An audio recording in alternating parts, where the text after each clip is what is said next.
Hello नमस्ते and जय Shri Krishna friends. Radhe Radhe. कैसे हो आप सब? आई होप आप सब ठीक होंगे, स्वस्थ होंगे। तो आज के वीडियो की शुरुआत हो रही है क्लीनिंग से। और एक नया टूल मैंने ख़रीद लिया है अपने घर की क्लीनिंग के लिए। तो नया गैजेट भी बोल सकते हो आप लोग बच्चों की लैंग्वेज में।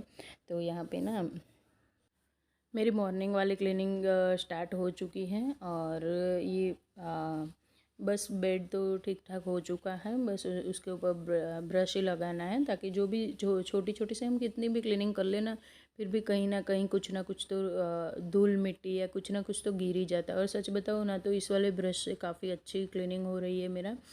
इसको ख़रीदना मेरा बिल्कुल परफेक्ट, मेरा जो भी मोटो था वो परफेक्ट था। तो इससे ना सभी जगह के घर के एक एक कोने कोने से, और इसके ब्रिसल्स बहुत अच्छे हैं, तो इस वजह से ना बड़े अच्छे से क्लीनिंग हो रही है। बिल्कुल भी कोई प्रॉब्लम नहीं आ रहा है क्लीनिंग में। तो बस यहाँ पे सुबह सुबह ना वहीं पे मैं लग चुकी हूँ। और ये वही दिन है जिस दिन मेरा ट्राइपॉड टूट चुका था।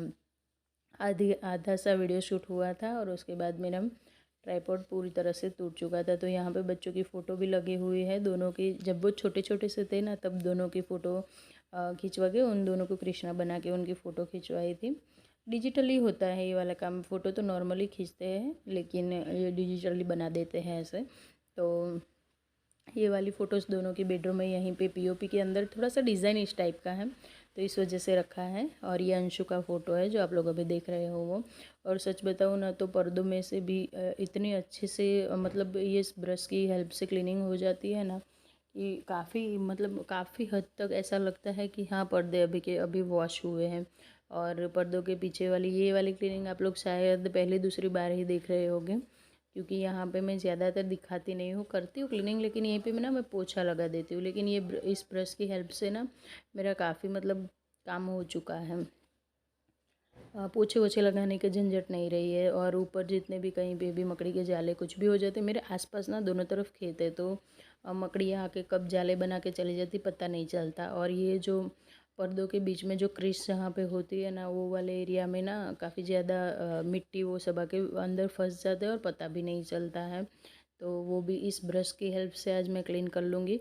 और इस टाइम पे ना मुझे ऐसा लग रहा था कि पर्दे मेरे अभी के अभी वॉश ही हुए हैं। काफ़ी ज़्यादा क्लीनिंग हो जाती है इस चीज़ से, तो अच्छा रहता है। चलिए अब आगे चलते हैं। यहाँ पे बस सिर्फ पर्दों को ही लगाना है, फिट करना है, और कुछ काम नहीं है। लेकिन पीछे मैंने कुछ चीज़ें रखी हुई है। पर्दे के पीछे कुछ कुछ चीज़ें ऐसी होती हैं कि हम सामने नहीं रख सकते। बच्चे ना इसको लेके फिर खेलने लगते हैं या फिर कहीं गिरा देते, तो वो डर रहता है। तो ऐसी चीज़ें मैं यहाँ पे पर्दों के पीछे रखती हूँ, ताकि मुझे जब चाहिए तब मैं उसको निकाल लूँ और कोई टेंशन भी ना हो। उसके बाद ये मेरा जो बेड साइड टेबल भी है, और उसको मैंने ड्रेसिंग टेबल भी बनाया हुआ है। दोनों तीनों तरीके से काम में आता है। उसकी भी क्लीनिंग कर लूँगी इसी ब्रश की हेल्प से। कोई अलग से मुझे पोछा वोछा लगाना नहीं है। और इसके अंदर ना मेरी सारी ऑयल्स की बॉटल्स रहती है, हेयर ऑयल की। और बीच में एक आध दवाई है। ये वाला ऑयल अब मुझे डिस्कार्ड ही करना पड़ेगा। शांति आंवला मैं यूज़ नहीं कर रही हूँ। मैंने एकदम प्योर कोकोनट ऑयल ही यूज़ कर रही हूँ अभी। केरला से आता है ये वाला कोकोनट ऑयल। तो बस अब आजकल तो मुझे वही पसंद है और कुछ पसंद भी नहीं आ रहा है। तो सोच रही हूँ, बच्चे बोल रहे हैं कि नहीं मम्मी हम लोग यूज़ कर लेंगे, फेंक मत दो। और अभी तक उसकी एक्सपायरी कुछ डेट है नहीं, तो कोई टेंशन नहीं है, अभी मैं उसको यूज़ कर सकती हूँ आराम से।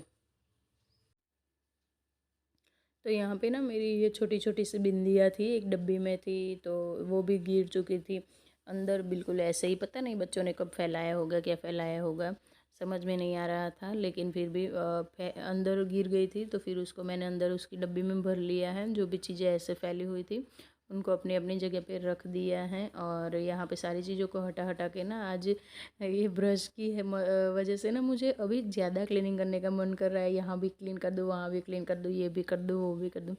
होता है ना कभी कभी। ये देखिए, और कितनी ज़्यादा धूल मिट्टी निकली है एकदम। आप देख सकते हैं कितना शाइन मार रहा है ब्रश। और उसकी मुंह पर कितनी गंदगी लग चुकी है। और क्लीनिंग सारी करने के बाद फिर उसके बाद नंबर आ जाता है खाना बनाने का। तो यहाँ पे मैं रोटी बना लूँगी फटाफट से, क्योंकि इस टाइम तक बच्चों का आने का बिल्कुल टाइम हो चुका होता है। और बच्चे काफ़ी ज़्यादा आते टाइम भूखे से हो जाते हैं। और सब्ज़ी में तो सिर्फ मैंने प्याज की सब्ज़ी बनाई थी। आजकल सब्जियों के दाम इतने, और पता नहीं मैं इतनी आलसी हो चुकी हूँ ना, मुझे कहीं जाने का मन ही नहीं करता है।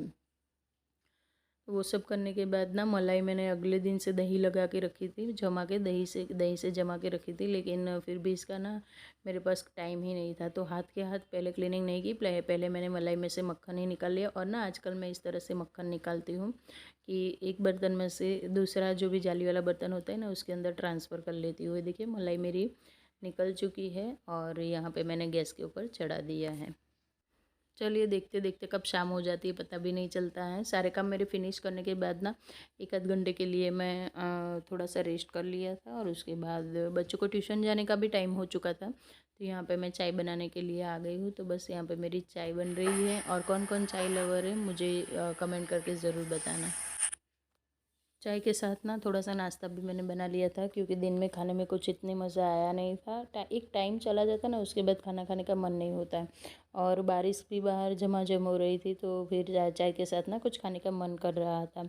तो मैंने यहाँ पे मुरमुरे बना लिए हैं चाय के साथ, और इन्जॉय करूँगी अपना स्नैक्स। मुरमुरे मेरे ज़्यादा फेवरेट है मतलब। और उसके बाद ये सीधा मैं आप लोगों से मिल रही हूँ दूसरे दिन मॉर्निंग में। आजकल बस ऐसा ही होता है। आप लोगों ने काफ़ी बार मेरा सारा कुछ क्लीनिंग रूटीन देखा है, बस ये वाला ही नहीं देखा है, कपड़ों को क्लीन करने वाला रूटीन। तो सोचा चलो आज आप लोगों के साथ ये भी शेयर कर देती हूँ। तो यहाँ पे ना मैं कपड़े धोने के लिए बाथरूम में ही बैठी हूँ। कभी कभार बाहर चली जाती हूँ आंगन में, कभी कभार घर में भी वॉश कर लेती हूँ। और बिना ट्राइपॉड के ना अभी अंशु ही वीडियो बनाता है। ट्राइपॉड इस टाइम तो आ चुका है जिस टाइम मैं एडिटिंग कर रही हूँ, लेकिन जिस दिन टूटा था ये उसी दिन का वीडियो है। तो बस चलिए फटाफट से कपड़े धो लेते हैं। और इस दिन छुट्टी थी, बच्चे घर पे थे शायद, इसीलिए अंश साथ में मेरे आ चुका था। तो यहाँ पे मैं ना जल्दी जल्दी कपड़ों को हाथों से धो लूँगी, रगड़ रगड़ के सारा मैल निकाल दिया है मैंने। उसके बाद नंबर आता है कपड़ों में से साबुन पानी निकालने का। तो बस इसी तरह से मैं कपड़े हाथों से वॉश करती हूँ। मशीन में तो आप लोगों ने काफ़ी बार देखा हुआ है। और हाँ, वीडियो अच्छा लगे तो चैनल को सब्सक्राइब करें, वीडियोज़ को लाइक एंड शेयर करें, और अपने प्यारे प्यारे से कमेंट करना बिल्कुल ना भूलें। ओके, चलिए बातों बातों में मेरे कपड़े यहाँ पे धुल चुके हैं, और उनमें से साबुन पानी भी निकल जाएगा। इतनी एक्सरसाइज करते हैं फिर भी पता नहीं कि हमारा वेट क्यों कम नहीं होता। और मैं तो घर के सारे काम अपने हाथों से करती हूँ, किसी की हेल्प भी नहीं है मेरे पास, और मुझे चाहिए भी नहीं होती। लेकिन पता नहीं क्यों मेरा वेट है कि दिन ब दिन बढ़ते ही जाता है। और आज ना मैं आप लोगों के साथ अपने बाथरूम का क्लीनिंग रूटीन शेयर करने वाली हूँ कि मैं किस तरह से बाथरूम को क्लीन करती हूँ। तो ये वाला ना हार्पिक है, जो हार्पिक हम लोग बॉटल में लाते हैं ब्लू वाली में। ये हमारे यहाँ ना एक भैया आते हैं, वो ऐसी बॉटल्स में दे के जाते हैं, और इतना गाढ़ा और बहुत अच्छा बढ़िया क्वालिटी का होता है। थोड़ा सा लेते ही एकदम ना बाथरूम चमक जाता है, उतना ज़्यादा डालना नहीं पड़ता। और हार्पिक की बोतल में क्या होता है, उसका मुंह ना एकदम बड़ा सा होता है, तो इस वजह से हमें ज़रूरत थोड़ा कम होती है और निकल जाता है ज़्यादा। और इस वाले में मैंने क्या किया है कि ढक्कन के अंदर होल बना दिया है, और मुझे सच्ची में इससे निकालना फिर ज़्यादा गिर जाता है। तो अगर ब्रश है तो ब्रश की हेल्प से हम वापस भी अंदर डाल सकते हैं। हालांकि ऐसी नौबत नहीं आती है, लेकिन ये मेरा मानना है। तो यहाँ पे बातों बातों में मेरा बेसिन पूरा सिंक क्लीन हो चुका है, और आप देख सकते हैं हार्पिक का कमाल, बिल्कुल एकदम वाइट वाइट सा। सच्ची में मेरे घर गेस्ट आते हैं ना, तो मुझे पूछते हैं कि क्या ये नया ही लगवाया हुआ है। एवं ही झूठी झूठी तारीफ़ नहीं कर रही हूँ खुद की, सच्ची में पूछते हैं लोग, तभी मुझे लगता है कि हाँ मेरी मेहनत सफल हुई है कि मैं ये कितना क्लीन करती हूँ। तो इसी तरह से टॉयलेट को भी मैं बिल्कुल वैसे ही यूज़ करती हूँ। और ये हमारा बेडरूम वाला बाथरूम है आज उसकी क्लीनिंग मैं आप लोगों के साथ शेयर कर रही हूँ। पूरा ना एक बास्केट ही बनाया हुआ है मैंने क्लीनिंग का, किसी दिन आप लोगों को डिटेल में सारा कुछ दिखाऊंगी। तो उसके बाद ना फिर मुझे याद आता है कि हाँ अभी तक मैंने नल को तो टैप को तो क्लीन किया ही नहीं। तो टैप को क्लीन करने के लिए इस बार ना मैंने कोई केमिकल नहीं डाला है, सिर्फ और सिर्फ साबुन साबुन ले लिया है। और ये जो जूना बोलते हैं हम लोग, स्क्रबर बोलते हैं नहाने वाला, वो है एकदम स्मूथ सा, जो मैं बिल्कुल भी कभी भी नहाने में यूज़ नहीं करती हूँ। तो उसकी हेल्प से मैंने नल को क्लीन कर लिया। और उसके बाद हम लोग अगर उनको सुखा लेते हैं ना, सूखे कपड़े से पोंछ लेते हैं, तो नल एकदम नए नए से ही लगते हैं। और आजकल तो हम लोग बस बिल्कुल यही स्टील वाले नल ही यूज़ करते हैं, तो इसकी क्लीनिंग करना थोड़ा एक्स्ट्रा ज़्यादा बन जाता है। जैसे जैसे धोती जा रही हूँ, साबुन लगाती जा रही हूँ, वैसे वैसे ही साथ के साथ उनको धोती भी जा रही हूँ। यहाँ पे ये जो टॉयलेट वाला है टॉयलेट का जो फ्लश के लिए होता है, इसे भी क्लीन कर लूँगी और साथ के साथ ये वाला शावर भी क्लीन कर लूँगी। अभी जिस दिन हम लोग क्लीनिंग का बीड़ा उठाते हैं ना, उस दिन फिर हमें पता नहीं चलता कि हम कितने क्लीनिंग कर लेते हैं। जो भी हाथ में आता जाता है करते जाते हैं। मेरा तो बस बिल्कुल यही रूटीन होता है कि जहाँ जाओ वहाँ से जहाँ जहाँ जो भी हाथ में आए उसको साथ के साथ क्लीन करते जाओ, ताकि उस एरिया को पूरा ना बाद में आपको कोई टेंशन ना रहे कि हाँ मेरा ये गंदा रह गया। अब यह क्या है कि ये वाला जो बाथरूम है ये पूरे मेरे पूरे बाथरूम में सभी जगह चारों दीवारों पे टाइल्स लगी हुई हैं, लेकिन ये आधी से गंदी होती, पूरी नहीं, क्योंकि शावर जब भी लेते हैं ना तो पूरे पानी के छींटे इस वाली दीवार पे ज़्यादा जाते हैं। तो सबसे ज़्यादा मेरा क्लीनिंग का एफ़र्ट ना इसी दीवार पे जाता है। तो यहाँ पे ना मैं बस यही ये जो ब्रश होता है उसके ऊपर बिल्कुल वही तरीके से ब्रश के ऊपर ना अच्छे से लगा लेती हूँ मैं अपना ये जो हार्पिक है वो, या फिर कभी कभार या इसको मैं ब्लीचिंग आता है ना जो कपड़ों वाइट कपड़ों को वॉश करने वाला, उसकी हेल्प से भी क्लीन कर लेती हूँ। और ये जो कोना है ना वहाँ पे पता नहीं कैसे इतनी गंदगी आ जाती, तो उसके ऊपर मैंने सीधा डाल दिया था हार्पिक। सीधा डाल के थोड़ी देर रहने दिया तो वो भी क्लीन हो चुका था कोना। शायद मैं दिखाना भूल गई हूँ आप लोगों को, या फिर पता नहीं आगे मैंने ये क्लिप ली होगी या नहीं ली होगी।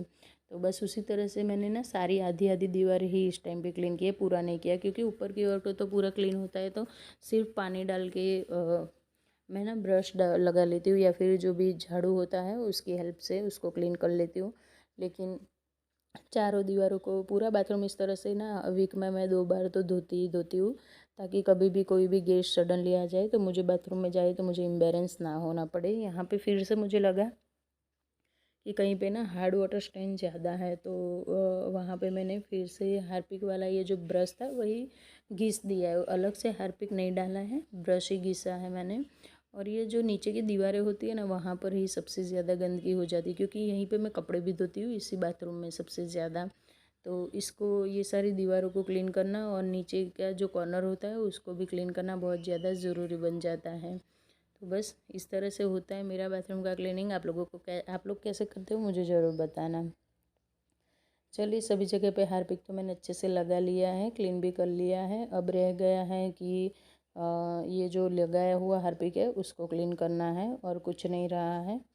तो बस पानी डाल के पानी डाल के अच्छे से वो भी क्लीन कर लूँगी। आप लोग देख सकते हो कितनी दीवारें एकदम साफ़ सुथरी लग रही है। यहाँ पे एकदम क्लीनिंग इस तरह से काम करने से ना दिल को एक सेटिस्फेक्शन सा मिल जाता है, मन को एक शांति मिलती है कि हाँ हमने अच्छे से अपने घर का कोई कोना ही भले किया हो, लेकिन अच्छे से एकदम नीट एंड क्लीन किया है। ऐसा नहीं है कि हमारे घर का कोई कोना ऐसा है कि जहाँ पे बहुत ज़्यादा गंद पड़ी है। और मेरा रूटीन आप लोगों को पता ही है, जैसे आप लोग मुझे पहले से फॉलो करते हो, तो कि घर का हर एक कोना तो मैं हर रोज़ क्लीन करती ही करती हूँ, ये चाहे कुछ भी हो जाए। हाँ किसी दिन गेस्ट होते हैं या कहीं जाना होता है तो बात बात अलग है, लेकिन जब जहाँ तक मुझसे होता है मैं छोड़ती नहीं हूँ। और सारे काम फिनिश होने के बाद ना बाल्टी को मैं ऐसे ही क्लीन करती हूँ, क्योंकि ये वाली वाइट है मेरी। तो ये वाइट बाल्टी को बाहर पिक से हम क्लीन करते हैं ना तो बड़े अच्छे से क्लीनिंग हो जाती है इसकी, और एकदम वाइट वाइट सी नई नई सी रहती है, तो उसका भी कोई टेंशन नहीं होता। बस इसी तरह के इसी तरह से हमारे जो क्लीनिंग का सामान होता है वो भी कम यूज़ होता है और क्लीनिंग पूरी हो जाती है। अब रह गई है नीचे की टाइल्स, तो वहाँ पे भी ऐसे ही मैं हार्पिक पूरा डाल दूँगी और उसी तरह से क्लीनर की हेल्प से, और उसके बाद ये जो मेरे पास ब्रश है वो दोनों की हेल्प से मैं क्लीन कर लूँगी, और कुछ टेंशन नहीं रहेगा मेरा। और एक तसल्ली सी अब मुझे मिल जाएगी कि हाँ मेरा घर का एक बाथरूम ऐसा है जो मैंने आज बड़े अच्छे से क्लीन कर दिया है। बिल्कुल रगड़ रगड़ के यहाँ पे मैंने बाथरूम को अच्छे से वॉश कर लिया है। बिल्कुल रगड़ रगड़ के ब्रश को क्लीन करके अपनी जगह पे बाद में रखूँगी, लेकिन सबसे पहले बाथरूम में ही सुखाने के लिए रखूँगी। तो फ्रेंड्स ये था आज का वीडियो। आप लोगों को मेरा बाथरूम का क्लीनिंग कैसे लगा मुझे ज़रूर बताना। पहले मैं कपड़े धोती हूँ और फिर उसके बाद बाथरूम को ऐसे धोती हूँ, इसी वजह से आज मेरा मोटो वही था, कपड़ों को दिखाने का। तो बस सारा बाथरूम क्लीन हो चुका है। अब यहाँ से सारा पानी निकाल देना है, इसको सूखा देना है। मिलते हुए एक नए वीडियो में, तब तक के लिए जय श्री कृष्ण, राधे राधे फ्रेंड्स।